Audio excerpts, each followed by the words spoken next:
Welcome to the Firebelly Social Show. We're focused on talking to food and beverage brands that are on a mission to make the world better.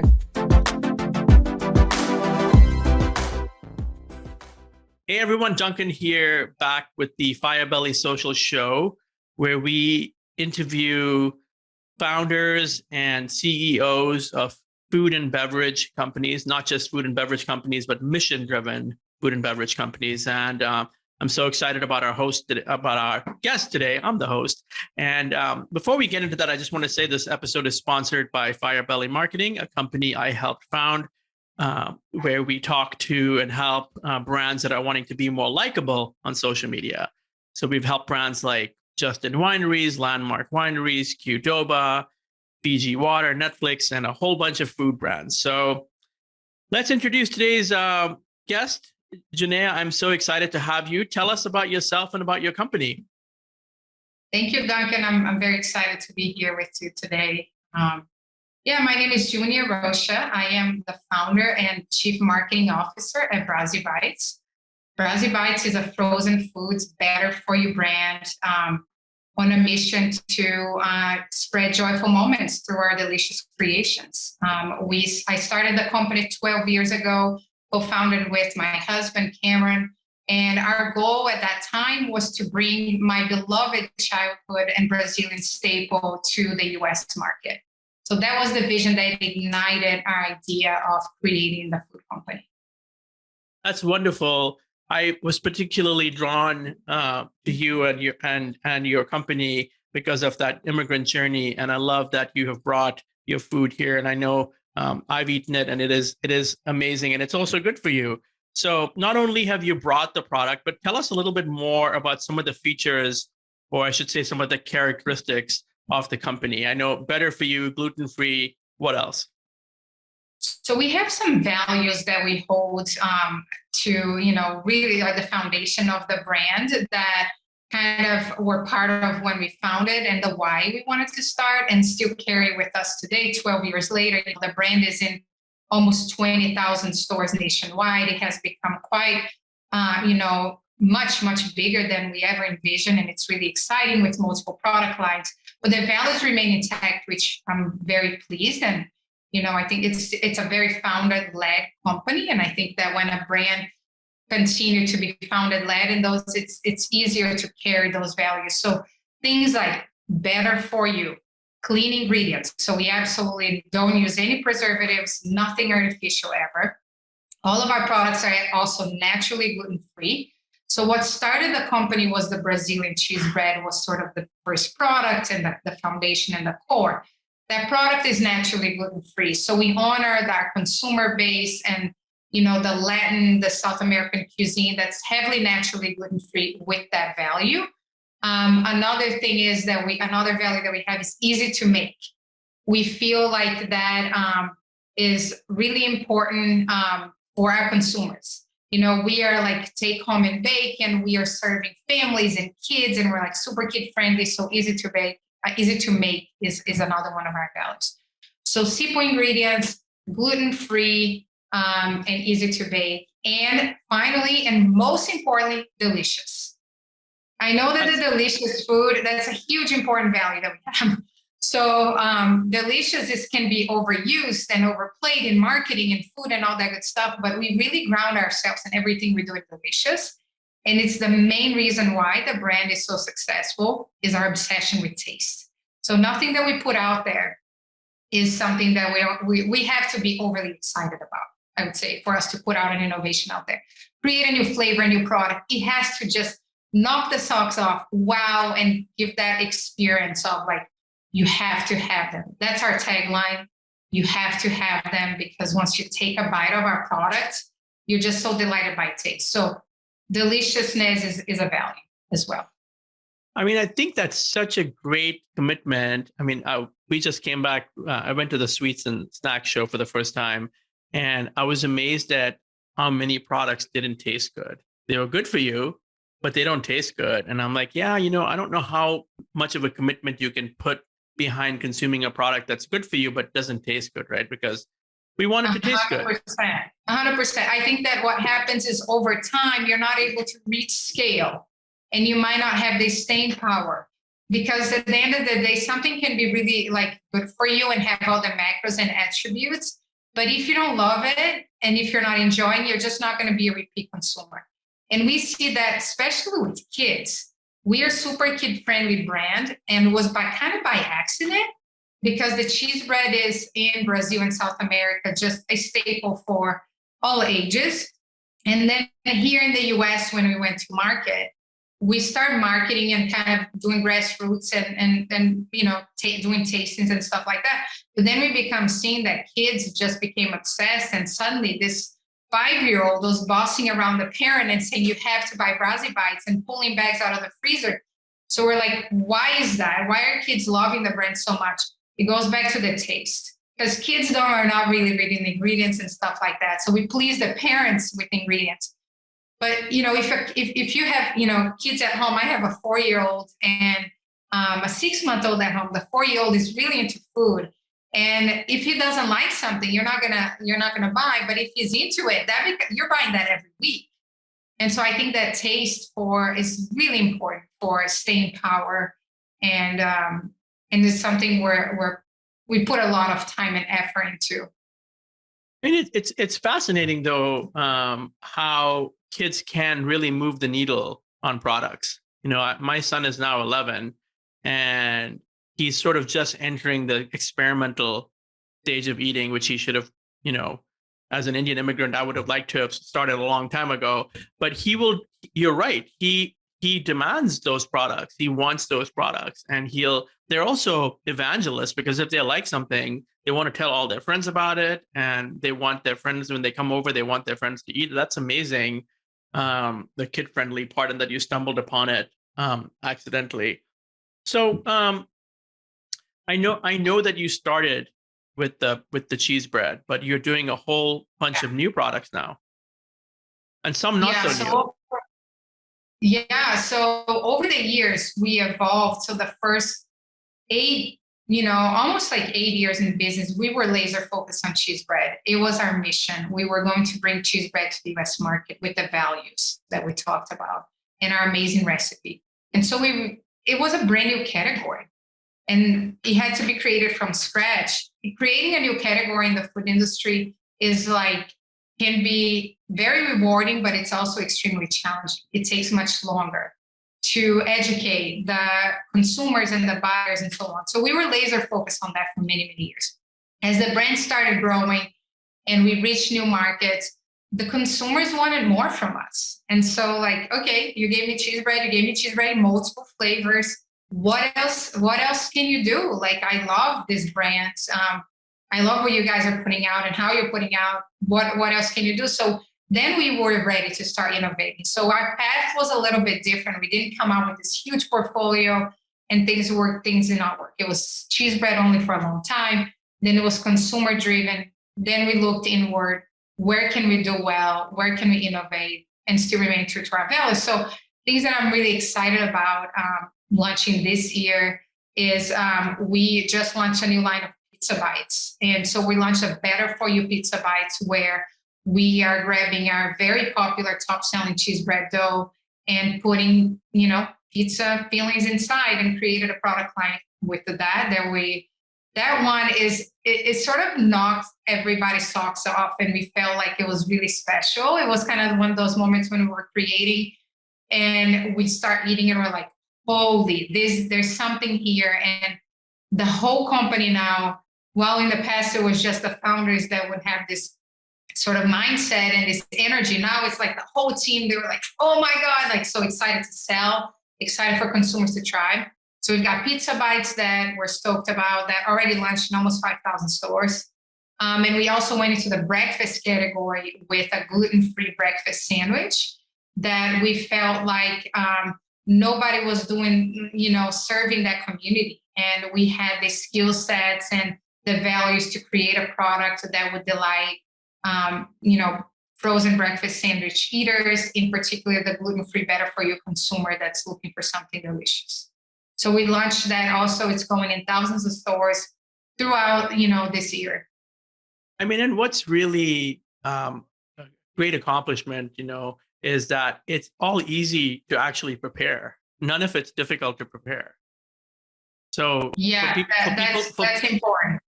For people on the go, who want something good for you, good for them, and they don't want to eat a bagel, it's like this is a whole world of other possibilities, which frankly, I mean, the bagel can't even compare. So yeah, I mean, we're talking about protein and like clean ingredients, but also microwavable, right? So we're trying to do all those things. And our breakfast sandwich, we are excited about it because it comes. One of the things that we learned when we were doing research for frozen breakfast was that consumers were always upset with how they would microwave something, right? Because it has to be microwave. Everybody's on the go. You got to get out the door. So 5 minutes or less. But then they were putting the sandwiches in the microwave and they were soggy inside, or there was that cold spot.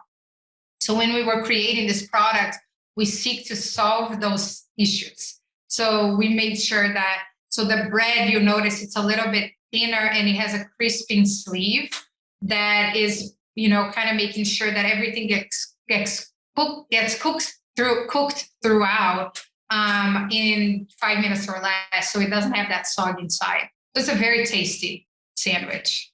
So it's interesting, Junea, as you're talking about this, what occurs to me and I want to ask you about is it's sort of this, your company's approach is sort of this blend of you have to stay true to your roots and your values, but you got to understand where the customer is going, which, market research and marketing comes in there. You got to connect with them, and you're presenting innovation around these things all at the same time. I guess my question is, innovation must be a huge thing at your company, and how does that work?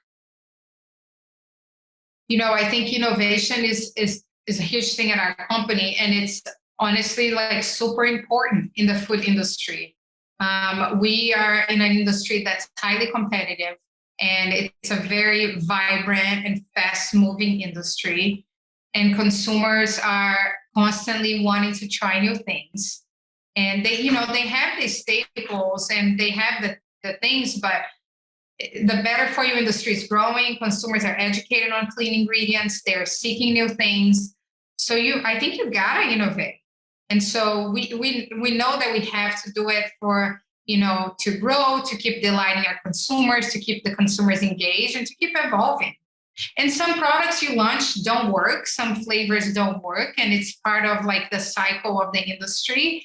And you got to kind of like, you make some assumptions, and some flavors are the trends kind of come in fast and go out, and you try to predict those things. Sometimes you nail it, sometimes you don't. So you got to keep flushing things out, because if you don't and you're not creating new things, then perhaps you might lose your shelf space and you don't have something exciting to come behind it. Right. So we try to keep our relationships with our retailers and our consumers with always creating something that they are ready for at that moment in time. And so we've had things that, got launched and the flavor went away. Like talk about, for example, the bacon trend. We had, cheese bread that had bacon, and we had a churro. Churro was really hot 3 years ago. Everything was churro chips, churro things. And we had a cheese bread churro flavor.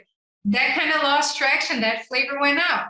And, we're creating new things. So I think you got to innovate, or you're going to get stagnant. I did notice that spicy is making a whole different appearance in today's market. I know when we were at the show, I even ate cayenne flavored gummies, like just regular gummies that were, and I guess it came from, I think the name of the company is, if I remember correctly, is Chums, and it's out of like the Central Valley. And, these guys eat spicy gummies and spicy snacks, and they want to bring it. But I saw that in many other kind of snack categories. Even sweets have like a spice to them. Is that something you all have seen? How did you like that gummy, by the way? Cayenne. First of all, I love gummy bears, but I've always thought they're a little under-delivered. They just seem like, can you give me something more? They were very soft, which was good.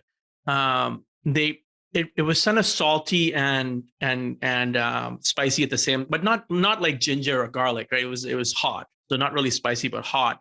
I loved it. The thing that was, I don't think they've gotten there with it yet, is it was a little messy. It was very moist and messy. So the only reason it made an impact was because I was watching a show and eating it, and I didn't have napkins, but otherwise it would have been fine. But it's interesting to see the American palate broadening like this and them embracing. Yeah, definitely seen that trend of global flavors in general and just global spices. There's a lot more interest that has grown and evolved. And so there's more openness to that. And so there's openness to try. And it kind of goes back to sort of like, I think before it was just like the same old flavors. Now there's a lot more options and more interest in global flavors in general. Now, does everything have staying power? Does everything, is something a trend, a passing trend? That's where it's up for debate, and it changes all the time. I think the freezer section is a little bit more conservative on the sort of like the spices and global flavors approach. And I think one of the reasons for that is the freezer moves at a slower pace in terms of resets and the supply chain in the back end. Example, you rarely see the freezer, and some retailers are able to execute on that, but do like seasonal things. You see end caps and things like that have seasonal focus, but they're usually pulling items from the main aisle into a theme, such as like Super Bowl or the holidays, and you're going to see the increase on that. But in other parts of the store, dry goods that are shelf stable, you're going to see a lot more ins and outs and a lot more flexibility with tests. And so I think the freezer is a little bit slower, and it's driven by largely like operations. When you like have that box, your footprint and your real estate is locked. So you have ability to do less. But there's still plenty of better for you companies pushing boundaries on flavors and bringing global flavors into freezer. But I do see less than other parts of the store. Yeah, I think you put it really well earlier when you said like the frozen aisle sort of has misperceptions around it. People think that if it's frozen, they don't even look for it in the frozen aisle. I know when I went to look for the product, I actually went to a different aisle, and then I asked someone, and they told me I had to go to frozen. So it's almost like part of your mission is changing the way people see the frozen aisle. 100%. I mean, a few decades ago, the freezer became this place of highly preserved junk food, and it got their reputation. But with the growth of better for you foods and brands like Brazi Bites, bringing in a whole new group of consumers back into the freezer, one of our missions is to try to change the way consumers think about the freezer aisle through delicious creations and better for you items. In the early days of the company, it was constantly telling people, it's like we would literally be sampling at the store, and they would look for us in the dry, chips area, thinking it was sold that way. And we would have to say, no, it's the freezer, and like hold their hands and show them where it was. And then, years we kept evolving, and the freezer kept evolving a little bit through other brands as well, because you don't make change in the industry as a single brand. Like all of the change requires a number of us trying to move the needle in that direction. And, but we've been a huge part of that.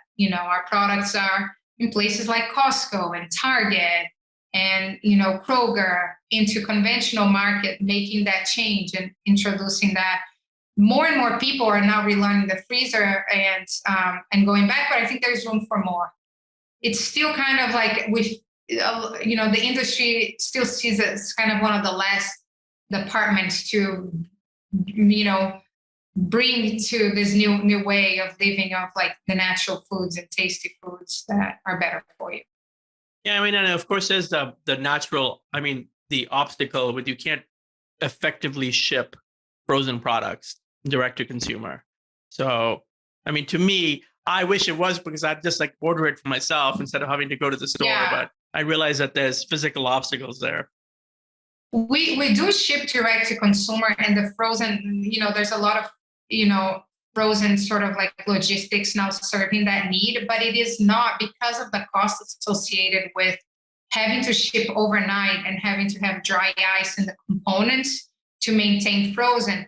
The cost goes up. What we have done to try to mitigate some of that and give the best value to the consumer is we sell in bundles. So instead of getting one or two, you're getting, a 4-pack or a 12-pack. And so that's a way to try to like get closer to the cost of a shelf-stable item. And also like nowadays with grocery delivery too, there's many options, right? You don't necessarily always have to go to the store.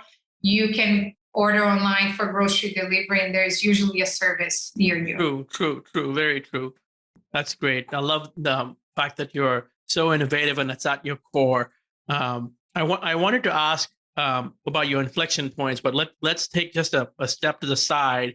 What's it been like, growing so much? How have you maintained, you keep talking about values and mission.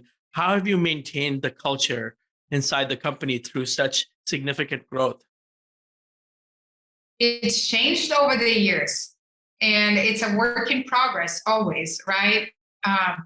We, before it was just 2 founders and then we start hiring and at some point we had our own manufacturing plant and we moved that across the growth of the brand. And now it's a group of people and maintaining culture is a work in progress that changes all the time with the dynamics, but being founder-led, I think helps us a little bit. What do I mean by founder-led? Both of us founders are active, managers in the business today.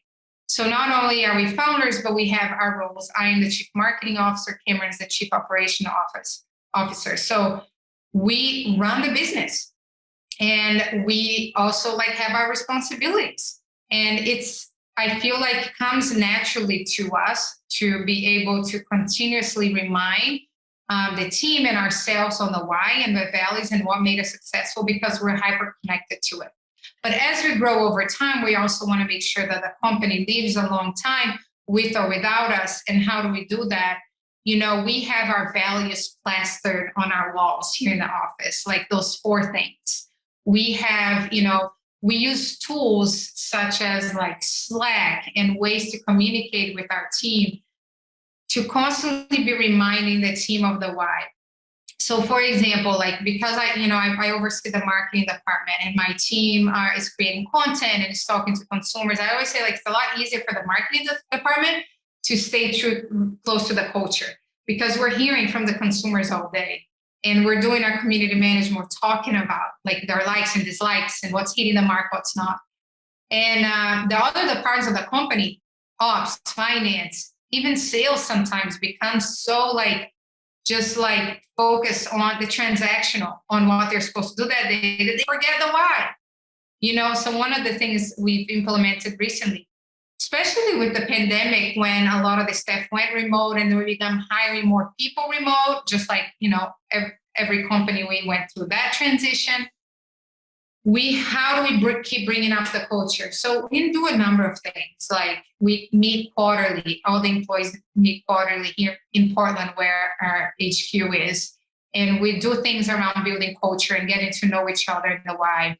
We are constantly bringing up testimonials from our consumers on our Slack channel for all employees. I'm I want the finance person to hear this. I want the ops guy that's dealing with supply chain issues to hear this person being delighted because they just discovered Pizza Bites or they just found the cheese bread for the first time. It's this constant effort to try to connect the product and the consumers being delighted with the team in the office that's just doing their work and they're busy and all of that. So that's kind of one important thing that I felt has been making a difference, that connection. People want to have a reason, right, to go to work. But look, all of us business owners are navigating this new conditions, and learning every day. Does remote worked but also comes with a lot of challenges. So one of the ways that we thought to bridge that is bringing people quarterly together and using technology like Slack and Zoom and all those things to constantly be connected. And, more new people come in, what are their expectations? How can you make them connected to the brand? It's a constant effort. And on the founder side, things like this, we talked about like the values. How do we, in addition to have them plastered, making them clear? So essentially, we're holding ourselves accountable to the things that we're saying, who we say we are, to our team, to our consumers. But we have decisions every single day that we make in this company, and every food company has that on try to survive, try to cut costs here or try to, make ends meet. And so you constantly have to make your call. And us as founders, we feel very strongly about our recipes and our ingredients and our sourcing. Those conversations, they continue to be brought to the table all the time, but it's up to us to remind ourselves what got us here, what our consumers care about, and how we find balance to create a business that is here to stay. That's excellent. It really is. You're right. What I took away from it, and being a founder myself, it's a constant effort. I don't want to say it's a battle. It's a constant effort, and it's almost like you have to manage and protect what is sacred, while doing away. Over time things change sometimes, and doing away with what becomes irrelevant. But I feel like values just have to remain constant. It's what we live by. So great job with that. Constant. It's never something you do once, and culture is not something you do once or you do one process and your culture is fixed. Culture is constant effort. Holding your values is a constant effort. Well, you mentioned Portland, and I know that's where you're based, and you guys have remained loyal to Portland even as you've grown. I know you talk about the support from the community in Portland in the early days. I know there have been some inflection points that changed everything. What have some of those been? Biggest, most noteworthy inflection point, like dramatic, was appearing on Shark Tank. The company, we were in year 5 of the business and had been doing grassroots. Like it was like literally imagine someone working 5 years nonstop, 7 days a week, knocking on every door, on the ground at grocery stores. And the company was growing and it was evolving nicely, but the food industry is very difficult, it's competitive. It requires you to be in thousands of doors to make a business work. And so that was a really important moment.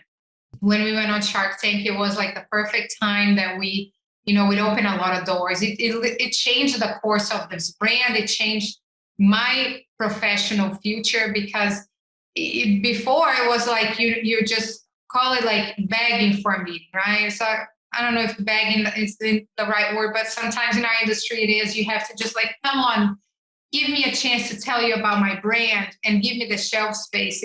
You kind of get to that sort of point. And being on Shark Tank changed the leverage. We had buyers calling us instead. And, we were discovered by millions of people overnight, and we are making something delicious, right? Our values were there. So that kind of like the whole thing like snowballed into something amazing and super big after that. That was incredible. Following Shark Tank, as we continue to grow, we, got an investment from a private equity group. That was another important inflection point that allows us to professionalize the business. And it allows us to build a team that of professionals and build an org chart that would support the brand's growth and really where it could go, So that was an amazing point. And we're like actively executing in that phase post-investment. And it's been a great phase. I mean, for me as a founder, seeing the whole from zero to that sort of like 5 years of on the ground to have that success with Shark Tank and then evolve to becoming a bigger business, more organized, more professional, more competitive, like all of that it's the journey that is the best part. That's amazing. Let me ask you this: as the co-founder and CMO in this sort of very competitive marketing environment that we're in, what forms of marketing work best for you? So it's constantly changing and we're constantly learning. But before COVID, the most direct response that we would get was through in-store sampling. Because of, again, going back to that delicious value and the fact that our products were being cooked at the store floor. So we had massive demo programs at Costco, for example, and people would just walk in and smell the cheese bread and like, boom, we would convert and they would fall in love and it would grow from there. With COVID, that whole tactic, it got totally shut down for 2 years and it's coming back now, but in slower and it's different. Some retailers are able, some are not. We've always done all the things, shopper marketing, social media, all of those things. We've always done that. But if you think about like the one for a brand like ours was in-store sampling, where the more we focused on that and the more we invested on that, we kept building the brand like around it through the long lead things, and social and community and all of that. But that was like, the more we did it, the more people like enjoyed it and they took it home. And then it became this sort of like engine that worked. With that going away, luckily the brand was established enough that it didn't sort of like put things at a stop, right? But my heart felt for so many better for you brands that were launching in the beginning of the pandemic because that tactic is so critical. Now we are seeing like a lot of success in a combination of tactics. There's not a single one. We have resumed sampling operations in club, for example, because Costco and club can execute that operation. We have leaned in heavily on shopper marketing. What's working with our partner retailers? What is, we dive in on what works at Target, what works at Kroger, what works at Whole Foods. And we try to it's a shopper market. And then on the marketing side, sort of like brand awareness, brand building long-term, we are leaning in heavily on TikTok. I know, buzzword of the moment, TikTok, but the large food brands are slow and they're like taking a while to get there. There's very little food brands executing on TikTok. We hired a content creator who was full-time on TikTok here at our brand. And we're starting to see a lot of results working with TikTok creators and partnering with them and creating relationships on that and building shoppable landing pages where consumers can see just where to find exactly that product that the creator is featuring on their feed. We're starting to see a lot of success with that, and I'm very excited about. Freezer is it's always challenged, right? So if you think about like marketing tactics in the food industry or even CPG, shelf stable, you can do all those things and continue to drive to your e-com. You can just put money here and direct sales and all that good stuff.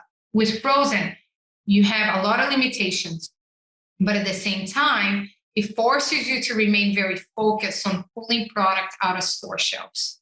And so how do you do that using social, using TikTok? For us, we've been successful with partnering with creators with a lot of authenticity. So if you hire an agency and they're going to hire an influencer for you and they're going to feature your product, which didn't connect with you in an authentic way, that's just going to fall flat. When we partner with that creator and they love the brand and they get our brand and they make friends with our team, and then start creating this really funny, because TikTok is about, humor. It's about entertainment, TikTok is entertainment. And so if they're entertaining their community through our products and they're engaging in an authentic way, and then they're saying, hey, and by the way, go find it near you through this shoppable landing page that gives the consumer exactly what they need. That is what, and we're excited about scaling that right now. And that's I kudos to you because you're doing it again on your terms and based on your values. I hear you talking about relationships and being data driven, and your TikTok approach seems to have both of those in there. It's like you're building relationships so the creators can really get into the brand, and then you're going to frankly get better results, and then you get the data piece. Yeah, totally. it's easier said than done, because I think that all those things take time. Yes. So if you see like the history of the Brazi Bites brand, I tell my story sometimes and people are like, no way, I'm not going to do 5 years without getting paid. And I'm not recommending anybody to grind for as a founder for 4 years without getting a paycheck. But our story just calls for those moments of a little bit of patience, because you can turn to an influencer agency and say, here is, 20 grand or whatever your budget is, and hire me the influencers. And they're going to go in the algorithm, they're going to go in the computer, and they're going to find people that talk about kids or gluten-free or this and that. And they're going to say, we're going to shampoo products, here's your contract. It becomes very transactional. And then the followers in the community of that creator can see that through, and they're not going to engage as much. So your result is just going to diminish. But it's easier. What I found, like, I'm challenging my team. I'm like, okay, I think we found something that's very interesting, that we're seeing a lot more results. How do we scale that? It's not easy, because scaling relationships doesn't work like that. It's like, so I'm challenging my team to say, like, how do we scale relationships? How do you scale this model that we're seeing that works? And I'm not sure if it's scalable yet, so that's kind of stuff that I'm working on. That's amazing. I love that you have maintained this passion, through that. I completely connect with you. I spent years when I first started not getting paid, and so did my wife. And so, I think that's patience and sacrifice, are two sides of the same coin. But I mean, I guess, if you really want to get it done, you're going to get it done. And people have to if they want to be a founder, they have to realize that founder life is not a 6-month journey. You hear of people that they did it in 2 years, and I'm like, more power to you, but that's not the typical journey. Yeah, agreed. I mean, every founder has their own story, has their own, path and their skill set, and also like the timing of things and what's happening around you in the world is going to heavily impact your ability to move faster or move slower. And our journey happened to be one that was, kind of full of ups and downs and very exciting inflection points like Shark Tank. But a lot of times we had to be patient and we had to keep grinding. I definitely relate to the grinding part. I'm back in operations at our company, and it's a daily thing. You're fighting the battle or doing the effort, whichever way you look at it, on a daily basis. And culture, you're right. Culture is the killer app. It's the piece that can change it all. And when you scale very quickly, that becomes very difficult. So we've talked about a lot of different things. I got a couple more areas for you. One is founder life. You've mentioned a little bit about that. What do you do for fun? Well, you and I talked about that work-life balance is a myth. Sometimes it is. It is a myth, correct. I think I have 2 little kids, and they bring a lot of joy, excitement, but also makes life more hectic. So I have a 4-year-old and a 6-month-old. And, the fun part is filled with kid time. And it's a ton of fun, so I work full time and, on weekends and evenings, spend time with kids, spend time with friends. Portland is a very sort of outdoorsy place. It's a bike friendly. So I'm often like, kind of try to squeeze in like physical activity. I bike to work and bike home if it's not raining. And just spend a lot of time outside at the parks and biking around and doing Portland type stuff, going to the farmer's market and hanging out with friends. And I think that's a great message. As we were talking about the myth of work-life balance, I think I would challenge anyone that work-life balance ever really exists. It may exist for a moment in time, but as a founder, you go on vacation. Sometimes you get to take the vacation. Sometimes you don't get to take the vacation, and you do what it takes. But I think having fun and finding a way to do things like you said, going outside and spending time with your friends or your kids, that's critical. One last question is that what's your favorite flavor or favorite product right now that you're producing? I'm very excited about those pizza bites. you saw me mention them like quite a bit. Very excited. We created 3 flavors. So we have a pepperoni, a 4 cheese, and a supreme. And both the pepperoni and the 4 cheese, they just get me. They just get me. It's, when we started the company and we had my family recipe and we were trying to bring that to market, we spent almost a year in the kitchen at our home messing with the recipe because the ingredients needed to be, found here and the dairy and all that good stuff. And so we just kept going and going. It was hundreds of recipes. And then that one day we had the perfect, it was just like those micro adjustments, take this, add that, this and that. We were like, not there, not there. And then that moment where that batch came out and we knew was ready for market was a really important moment. And that we remember very vividly. And it's like this, now we're going. And now with the Pizza Bites feels that way. It feels that sort of next phase of our brand when we eat it and we're like, are you kidding me? This is awesome. And so very excited about that product. Well, I wish you nothing but the best to you and your husband and your family. And, we're going to do our bit to consume more than our fair share of your products. So, if you ever decide to venture into other cultures other than Latin ones, the samosa desperately needs a tapioca flour. So, all right. Yeah, I'll keep that in mind. It was so nice being here, Duncan. Thank you so much. Thank you so much. And let me say this, that how can people find you and your company? BraziBites.com. It's our website. You can find everything you need to know about us. And if you have links for all our social channels, you can find us on Instagram, on Facebook, TikTok, wherever the social network is of your choice. And you can find a store near you at BraziBites.com. Thank you so much for listening to this episode with Junea Rocha from Brazi Bites. This has been the Firebelly Social Show, sponsored by Firebelly Marketing, where we make brands more likable on social media. Thank you, everyone, and we'll see you next time. Thanks for listening to the Firebelly Social Show. We'll see you again next time, and be sure to click subscribe to get future episodes.